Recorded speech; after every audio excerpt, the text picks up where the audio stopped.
Bienvenidos otro día más a otro episodio del Trastero del Cine.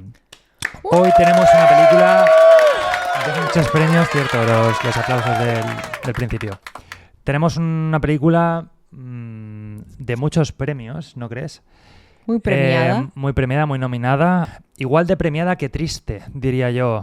Una película que ha tocado los corazones de todas las personas y sobre todo de los padres. Ahora hablaremos del tema un poquito, pero vamos a empezar con una serie de, un contexto, ¿no? General para que la gente, que tanto los que lo han visto como los que no, pues sepan de qué estamos hablando. Hablamos de la película Hamnet, que es una novela publicada en 2020, tampoco es tan antigua, por Maggie O'Farrell, que parte de un hecho histórico real, que es que Shakespeare tuvo un hijo llamado Hamnet, gemelo de Judith, que luego hablaremos, que murió a los 11 años. Sí. Lo interesante de esta película es que, al igual que tú y yo, por ejemplo, nadie sabía mucho acerca del tema porque hay muy pocos datos históricos sobre el niño. Sí. Bueno, yo creo más que nada, porque, Shakespeare es que ni siquiera el hijo puede opacar, la muerte del hijo puede opacar lo que es Shakespeare, ¿no? Sí, es la Pero leyenda. Imagino que él no hablaría mucho tampoco de eso ni en los libros ni nada. Y bueno. Me gusta esto que he leído por ahí, que es que O'Farrell, el autor del libro, de la novela, no intenta rellenar los huecos con hechos. Es decir, la falta de datos históricos sobre el tema, él no los intenta rellenar, que también esto es otra cosa que, por ejemplo, hace Juan Eslava, que es un escritor que me gusta y que me regalaste un libro, ¿te acuerdas? De Roma y tal. Sí. Y aparte, otros autores, como por ejemplo el de Roma soy yo, que no me acuerdo cómo se llama el autor, pero que lo que ha hecho ha sido novelas en base a los datos que habían y ha montado como los datos faltantes y ha montado una historia. Es decir, que está basada en hechos reales, pero no son totalmente ciertos. Es decir, que como que los ha... Yo siempre he pensado, porque claro, yo cuando era niña iba al cine y veía que al principio de la película salía basada en hechos reales, y lo primero yo que pensaba como niña inocente, ¿no? Que le gusta el cine, pues era verdad todo lo que se cuenta, ¿no? Sí. Y creo que lo hemos pensado todos. Y luego cuando vas creciendo te das cuenta de que, oye, esto no es tan verídico como lo que se contó en realidad, o los hechos y pruebas físicas que existen de tal hecho. Sí. Entonces es gracioso, ¿no? Como a día de hoy yo digo, tengo que informarme yo, ahora que tenemos la suerte de tener internet, ChatGPT y todo el tema, de poder verificar y contrastar desde distintas fuentes, ¿no? Las informaciones. Yo creo que siempre va un poquito en torno a lo que dices, que hay demasiada información online y tú eres la persona que lo lee, ¿no? Es quien se tiene que realmente cerciorar o atar cabos y, que al final todo lo que leemos en internet no tiene por qué ser cierto. Vale, pues... Por cierto, en el cine es distinto cuando sale, porque claro, no notamos mucho la diferencia, pero es distinto cuando ponen inspirada en hechos reales que basada en hechos reales. O sea, basada en hechos reales es que tiene muchísimas cosas más ciertas o que se han documentado mucho. Y lo de inspiración es como que, oye, me he cogido esta idea de esta novela, por ejemplo, y el resto me lo he inventado, que lo sepáis, ¿sabes? Vale, pues te voy a contar una cosita que te va a interesar mucho y es que, más que contarte, te quiero preguntar. Esto, como sabemos, la película va un poco de la muerte del niño, del vacío que deja, de la tristeza, ¿no? De las emociones. Esto es una pregunta que te hago yo, es ¿por qué una historia tan íntima, tan pequeña, tú crees que ha tenido un impacto tan grande? ¿Por qué creemos, esto es una cosa que vamos a decir ahora y vamos a adelantar, pero creemos que va a ser la gran ganadora de los Oscars? Yo 100%, yo apuesto... No lo sé, pero sí, puede ser. A ver, yo es que lo quería dejar para el siguiente podcast, que va a ser la previa de los Oscars. Vamos a comentar resumidamente los nominados y las principales categorías, ¿vale? Para que lo sepáis en el próximo podcast, así que estaros atentos. Pero lo comento aquí también, para los que no vayáis a ver el vídeo, que mis dos grandes favoritas son... y seguirán siendo Hamnet y Frankenstein, que también está... ¿No me pasa algo? No. Y que también está nominada a Mejor Película. Yo siempre apuesto duro por el trabajo artesanal que en este caso en Frankenstein hay bastante trabajo artesanal, que estoy segura que si no se lo gana en mejor película, se lo va a ganar en efectos, o sea, en maquillaje y todo el tema. Pero apuesto también por las ideas, y ya no solo ideas originales, sino ideas que nacen del corazón, ¿no? O de un sueño. Por ejemplo, Guillermo del Toro, que quería hacer su propio monstruo desde su propio pensamiento y sus propias ideas. Me gusta eso. Vale, y la siguiente o la pregunta que te iba a hacer es: ¿por qué crees que una historia tan pequeñita o tan íntima ha tenido un impacto tan grande? No creo que sea una historia pequeña, o sea, me parece una historia muy cotidiana, ¿no? Que le podría pasar a cualquier persona en realidad, pero sí que es cierto que trata algo que es muy duro y que me sorprendió, de hecho, que fuéramos al cine y viéramos tanta gente. La sala estaba completamente llena, como si fuera un superestreno. De hecho, cuando fuimos a Avatar ni siquiera estaba tan llena la sala. Me alegré mucho en ese sentido, pero no me parece una historia, no, me parece una historia bien montada, bonita, porque es bonita de ver, o sea, todo lo que son las imágenes, la fotografía de la película, los contrastes que utiliza la directora con los colores, es todo maravilloso. Es un cuento, es ver un cuento, o sea que no me parece una historia básica y realista, sino que para mí es una fantasía. Vale, pues vamos a ahondar un poquito más en lo que, sobre qué va Hamnet, ¿no? Y bueno, básicamente la novela cuenta la vida familiar de los Shakespeare en Stratford. Como ya sabemos, la enfermedad y la muerte de Hamnet, esto es un pequeño spoiler, pero bueno, que es bien sabido y todo el mundo más o menos sabe de lo que va.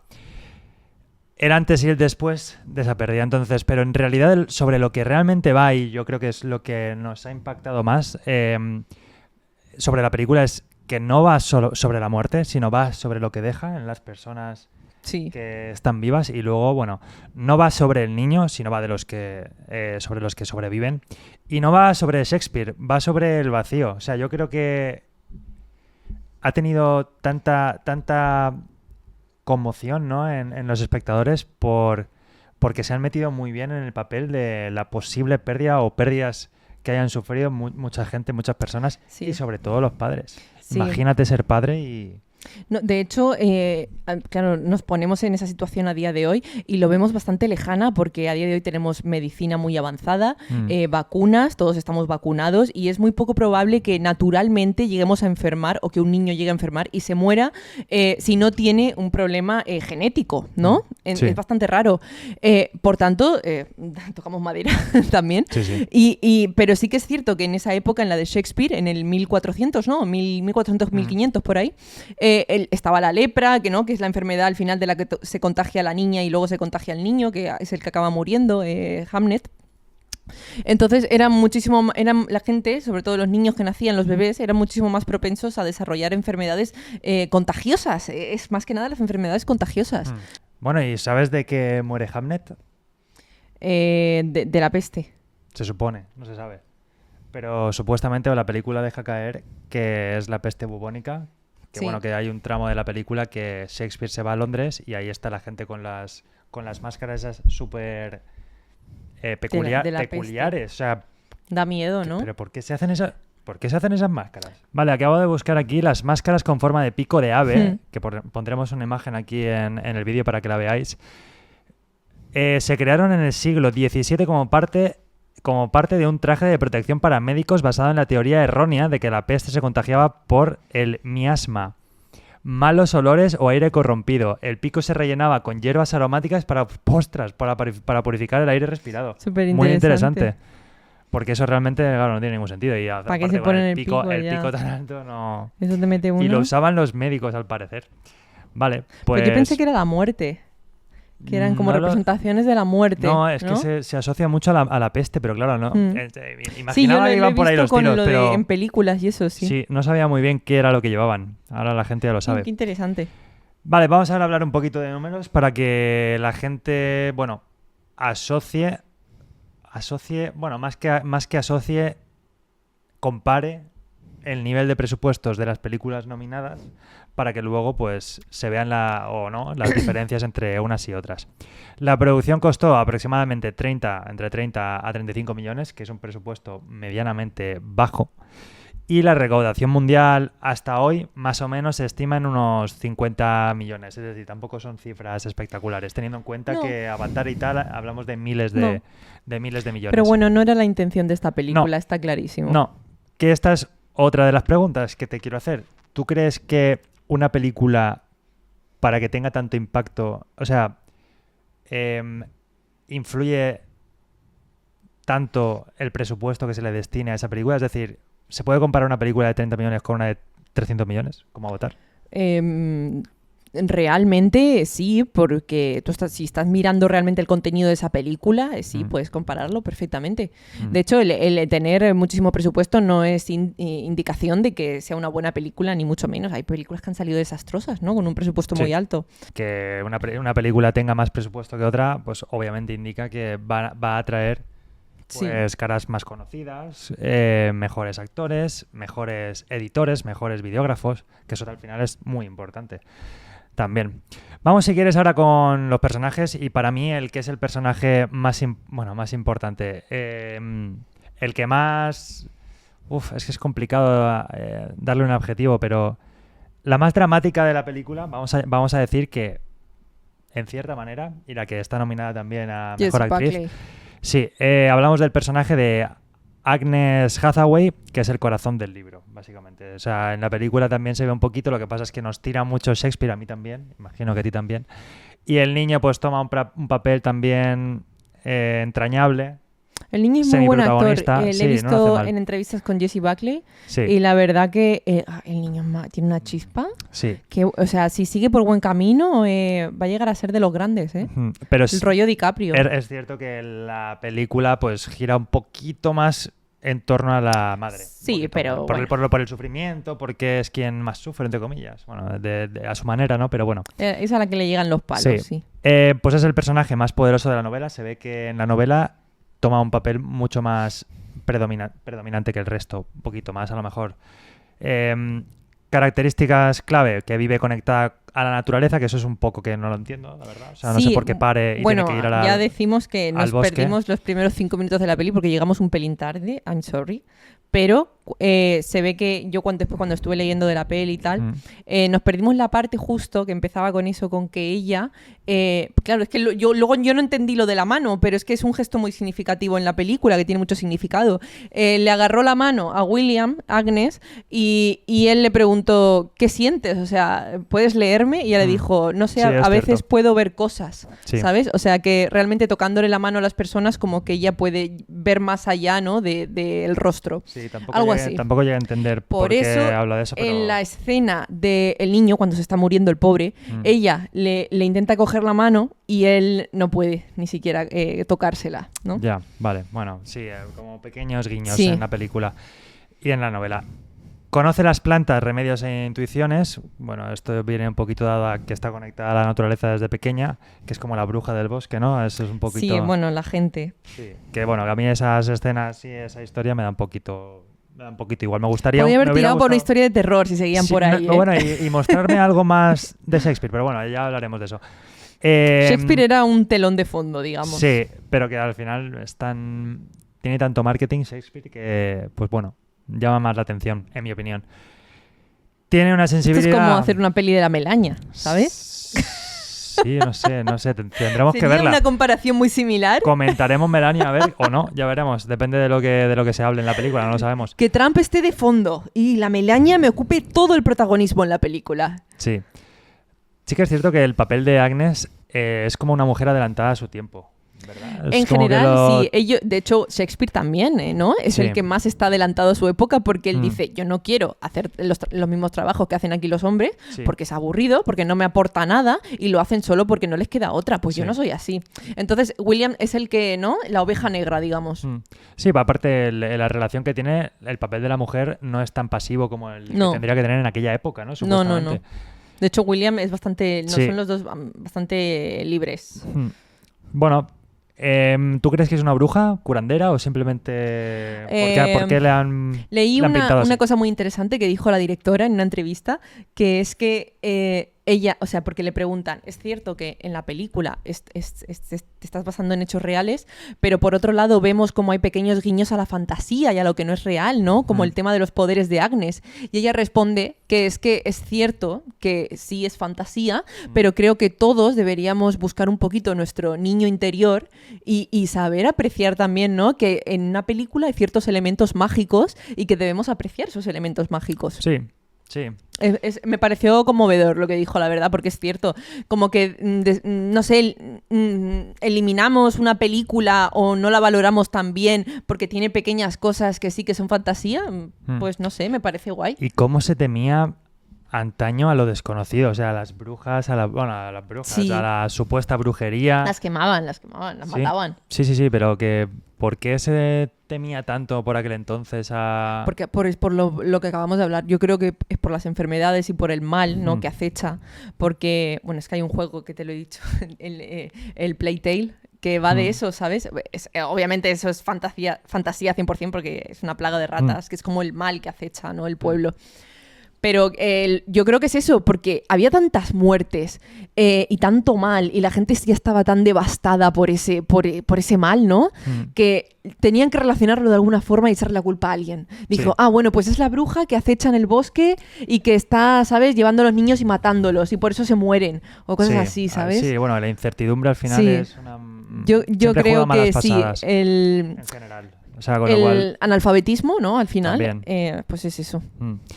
Hablemos de Shakespeare, porque mucha gente, al menos algunos de los que con los que hemos hablado y tal, no sabían, entre otros yo, de que la película iba sobre Shakespeare, porque al final es un personaje que está en segundo plano, no se le llama nunca Shakespeare. Cuando van a Londres, que el hermano hemos visto que lo dice, en plan, venimos a buscar a William Shakespeare, básicamente. Creo que así muchas personas en el cine de repente... Sí. Porque sí que es cierto que tira puitas, como lo de ser o no ser, algún trozo del diálogo de Romeo y Julieta, según me ha dicho Miguel. Yo la verdad es que no pillé esa parte, porque de Romeo y Julieta más o menos me lo sé y no me suena haber visto nada, pero bueno. Sí. Va tirando puitas como durante toda la película y ya pues vas intuyendo, porque yo al principio pensaba, coño, ¿Hamnet? ¿No era Hamlet? Que esta es otra curiosidad que buscamos, que es que ha querido como darle el guiño, ¿no? De que vaya curiosidad, por cierto, que el hijo se llamara Hamnet, ¿eh? No es un guiño, sino que te dije que en esa época el nombre, o sea, era muy común cambiar una sílaba o lo que sea, como ponerle una especie de apodo y le cambiaba una palabra, una letra o algo, pero significaba realmente lo mismo. O sea, que es lo mismo. El hijo se llamaba Hamnet. Se llamaba Hamlet. El hijo Hamnet. Hamlet. Con N. Hamnet, perdón. Pero en la novela, o sea, después él escribió en el teatro, le llamaron Hamnet. Hamlet. Pero era lo mismo. Sí, pero bueno... Era una cosa de la época. Ya. Sí, cambiar la N por la L, por eso es Hamlet. Y por eso yo cuando leí el título digo, ¿qué coño será Hamnet? O sea, es Hamlet, pero ¿por qué la han puesto con la N? No lo entendí. Ahora lo entendemos todo, básicamente. Era una tontería de la época. El hijo se llamaba con N y la obra, la tragedia, la escribió con L. Bueno, pues bien. ¿Qué te pareció la peli? ¿Te llegó a la patata o no te llegó a la patata? Me llegó a la patata, sí. Patata cocida, Me llegó a la patata, sobre todo en el momento de la obra, de la manera en la que tenía Shakespeare de expresarse, porque era una persona no extrovertida como la mujer, que lo soltaba todo por la boca, era muy expresiva y tal, sino que Shakespeare lo interiorizaba todo y la manera que tuvo de soltarse fue haciendo la obra, y eso es lo que más me conmovió. A mí lo que más me conmovió, aparte del final, fue el momento de la muerte del niño, pero no porque me pareciera una tragedia devastadora, sino porque realmente no te da tristeza de que muere el niño, porque el niño muere siendo valiente. Y ahí la directora lo ha representado muy bien. Sí. O sea, te da penita en el fondo que haya muerto, pero piensas... ¡Qué valiente ha sido! Porque él diciendo, joder, mi padre me ha dicho que tengo que proteger a la familia porque soy el único hombre. Y él le echa cojones y va a salvar a su hermana creyendo eso, ¿no? Que podía sacarle la enfermedad. Sí. Y o sea, hablando también de Shakespeare, porque el momento en el que se va a Londres te deja un poco en duda, ¿no? Es como que huye de la familia o si no... Bueno, a ver, en mi opinión huye porque si no se pierde él mismo y al final estaría ahí volviéndose loco y se volvería loco. Entonces, es como que me da pena porque no estuvo ahí con el hijo a la hora de morir, pero realmente es que no le quedaba otra, porque si no se hubiera vuelto loco. No sé por qué. Era lo que comentábamos, que era como fue la forma de Shakespeare de enmendar su error, ¿no? De no haber podido estar al lado de Agnes, ni en los partos, ni a la hora de la crianza, que al final es mucho trabajo, ¿no? El de ella. Y él se siente mal, pero no sabe cómo expresarlo, por eso él escribe, ¿no? Él encuentra una forma de escape en la escritura, en el teatro. Y para poder afrontar el duelo, lo mejor que puede hacer es, voy a hacer una obra de teatro sobre mi hijo para que mi propia mujer también pueda salir de ese pozo, ¿no? Que no puede. También me conmovió pues cierta parte de los diálogos, sobre todo ya tirando un poquito más al final, en la obra de teatro, cuando el actor ese interpretaba al hijo, supuestamente, cuando se sienta ahí delante del público y empieza a soltar su discurso. Y cuando dice ser o no ser, pues también me toca un poquito la patata. Juega un poquito con la nostalgia, el diálogo es muy bueno, o sea, Shakespeare al final, igual que en Romeo y Julieta, que es como, joder, qué bien te has pensado. ¿Nos puedes citar algún trocito de Romeo y Julieta? Ya lo haré, pero no, de momento no. Esa es tu ocasión, porque no creo que vayamos a ver otra peli de Shakespeare. Me espero, es que esto necesito interpretarlo necesitas meterte en el papel. En un teatro, sí, en un teatro. Vale. Exactamente, necesito meterme en el papel, sí. Y ahora no estoy preparado, estoy aquí guiando el episodio de hoy. Es que este hombre, aquí donde lo veis, es un poeta. Es un poeta que me ha conquistado el corazón con sus versos. Yo no soy poeta realmente. Simplemente recito lo de otros. Bueno, pero ¿sabes qué? Mira, es algo, no es la letra, sino la forma de interpretar. Y tú lo haces de una forma muy romántica y que me llegó el corazón. Me meto en el papel, sí.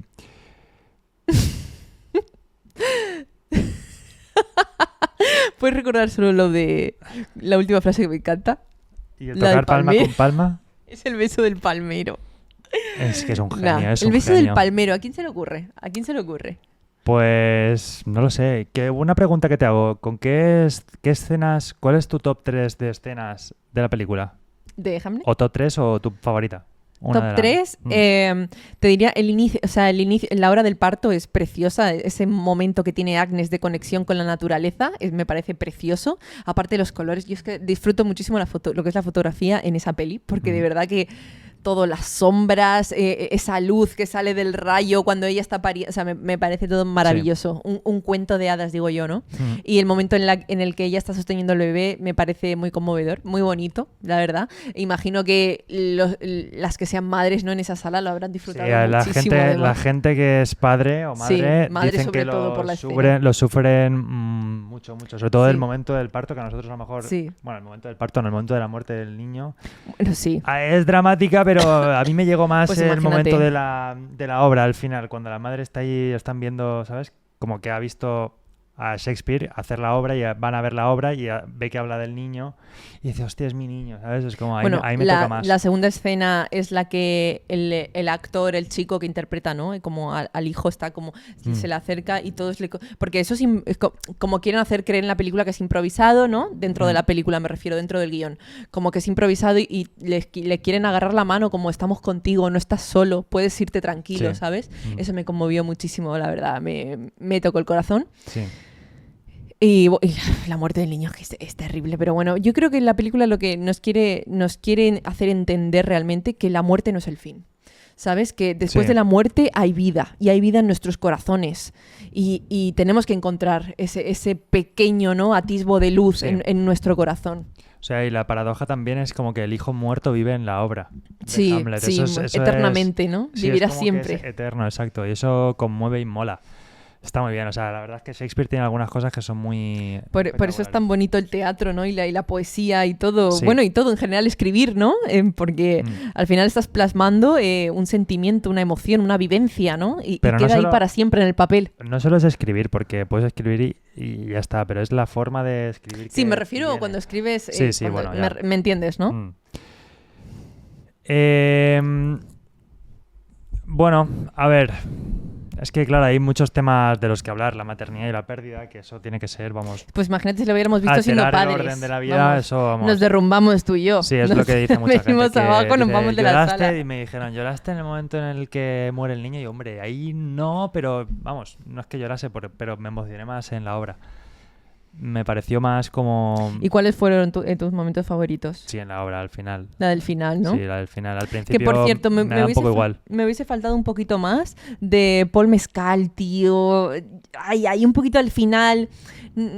Agnes maravillosa, ¿no? Pero me faltó un poquito de sentimiento de Paul Mescal hacia Agnes, rollo... Me faltó ahí un poquito de él por su parte, de verlo a él más. Yeah. Porque creo que él es un actor muy, muy bueno que puede llegarme muchísimo, muchísimo. De hecho, te dije, ¿no? Que me llegó más que Agnes. Tiene una cara de pena, tío. Sí, hay. O sea, pero en Gladiator no tenía cara de pena. La hace bien, tampoco entonces. te creas que tiene una cara de... Bueno, es que Russell Crowe en Gladiator 1 también tenía cara de pena, no me jodas. Se pasa toda la película con cara de pena. ¿Sí? Bueno, Crowe es que siempre ha tenido cara de pena. Tiene un poco tío. cara de pena, o sea, si hace de drama... ¿Paul Mescal o Russell Crowe? Los dos parecidos. Elige uno. No, los dos parecidos, no sé. Porque Paul Mescal en esta película es como, coño, tío, me da pena, ¿sabes? Por cierto, va a salir en 2028, que miradlo en el trastero del cine, seguidnos en redes sociales, en Instagram, que ahí publicamos todas las noticias del cine para que estéis atentos. Va a salir en 2028, van a salir 4 películas independientes de los Beatles, pero conectadas entre sí. Y va a contar la historia de cada uno, de Ringo Starr, de John Lennon, etcétera, pero por separado. Como para hacer un biopic ahí, no sé. Sí, bien, me parece. Pero uno de los protagonistas, Paul McCartney creo que va a hacer Paul Mescal, de Paul McCartney, para que lo sepáis. Tengo varias preguntas para ti que yo creo que van a generar debate, sobre todo entre la gente que nos escucha también, y te las voy a decir y vamos a hablar una a una sobre ellas. Te pregunto, ¿el dolor se supera o se aprende a vivir con él? Hombre, se aprende a vivir con él. A ver, depende de qué dolor, ¿no? Si, obviamente la muerte de un hijo, pues la vas a tener que llevar contigo eternamente. Sí, no se supera nunca, en mi opinión tampoco. ¿Quién sufre más en la película? ¿Quién se queda o quién huye? O bueno, ¿quién huye? ¿Quién se va a Londres? Yo no creo que esté huyendo. No es que huya, pero bueno, el que no está. ¿El que se queda o el que no está? Hombre, el que se queda sufre más. ¿Sufre más, tú crees? Sí. Y luego cuando el otro vuelve y no está, ¡buah! Yo creo que ambos sufren por igual también. Sí, en este caso ambos sufren por igual. Sí. Yo creo que cada uno es lo que decíamos, que tienen personalidades muy distintas, son personas muy distintas, muy contrastadas entre ellas. Entonces, pues Agnes decide quedarse y no quiere bajo ningún concepto olvidar, ni que olviden a su hijo, que esta es otra cosa que yo creo que a la madre le debe reventar, ¿no? Sí. Que se olviden de él, que un día los del pueblo ni siquiera se acuerden del nombre de su hijo, o de que tuvo un tercer hijo y que ahí está, ¿sabes? ¿Tú crees que importa tanto perdurar en la eternidad? ¿Es tan importante? No creo que sea importante, pero sí lo es para la madre o para la que está sufriendo. Yo pensaba realmente que ser trascendente era como lo más en el mundo. O sea, que sí, dejar huella, ¿no? Dejar huella positiva, obviamente, es como lo más importante que podemos hacer en esta vida. Pero cada día que pasa y conforme me hago más mayor, pienso que es más indiferente.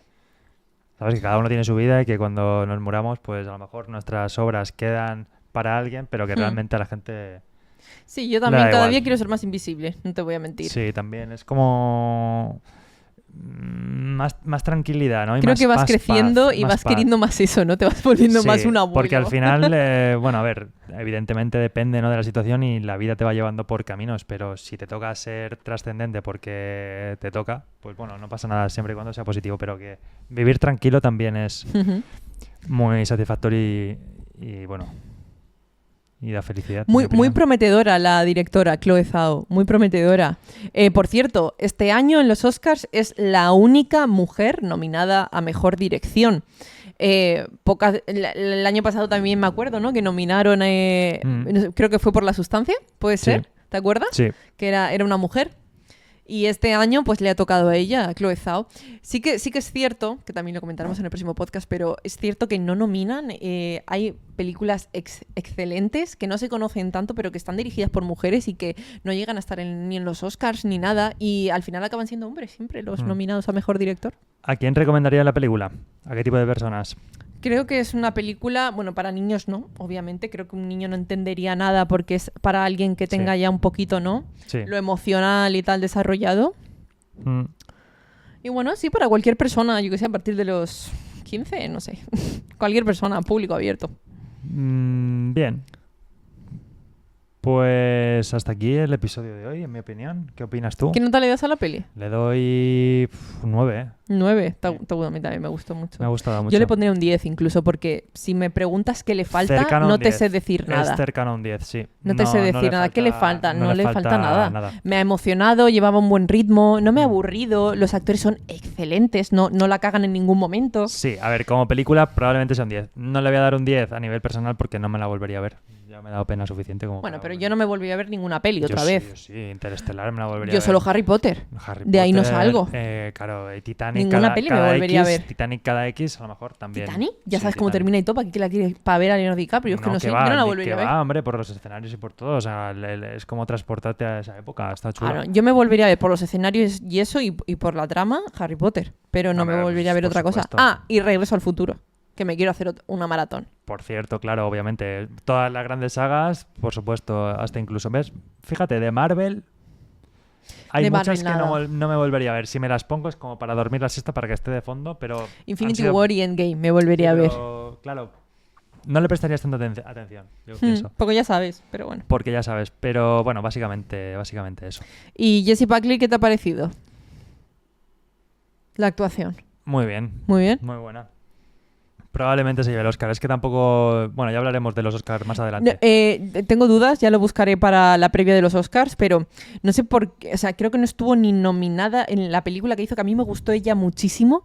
Fue la de... Estoy pensando en dejarlo. Que mucha gente no la conoce, esta película, pero fue en 2018, como mucho, creo. Y me pareció... con Jesse Plemons creo que la tiene. Y me gustó mucho, muy poca gente la conoce y como que creo que no se llevó ninguna nominación ni nada. Bueno, veremos. Pero bueno, en la previa de los Oscars estaremos hablando de películas que también han hecho estos nominados para que tengáis referencias y tal, y cuál creéis que va a ganar. Aunque tiene más papeletas. Leonardo DiCaprio también está nominado, que a pesar de que ya tiene un Oscar, creo, por El Renacido, ¿no? Sí. Creo que puede llegar a llevarse otro. ¿Por qué no? Porque la verdad es que le han dado muchas votaciones a lo que es una batalla tras otra. Así que nada, vamos a estar comentando todo esto con total detalle. Vais a estar muy, muy informados en el próximo podcast. Así que estaros atentos, chicos. Y seguidnos en redes, darle like al vídeo, comentad, decidnos, por supuesto, qué os ha parecido la Primero peli. de todo, ¿qué opináis de Hamnet? ¿Qué nota le dais? Dejadlo en comentarios aquí debajo y seguidnos, por supuesto, para más, más vídeos, más de todo. Nos despedimos, muchas gracias por escucharnos y hasta la próxima. ¡Adiós!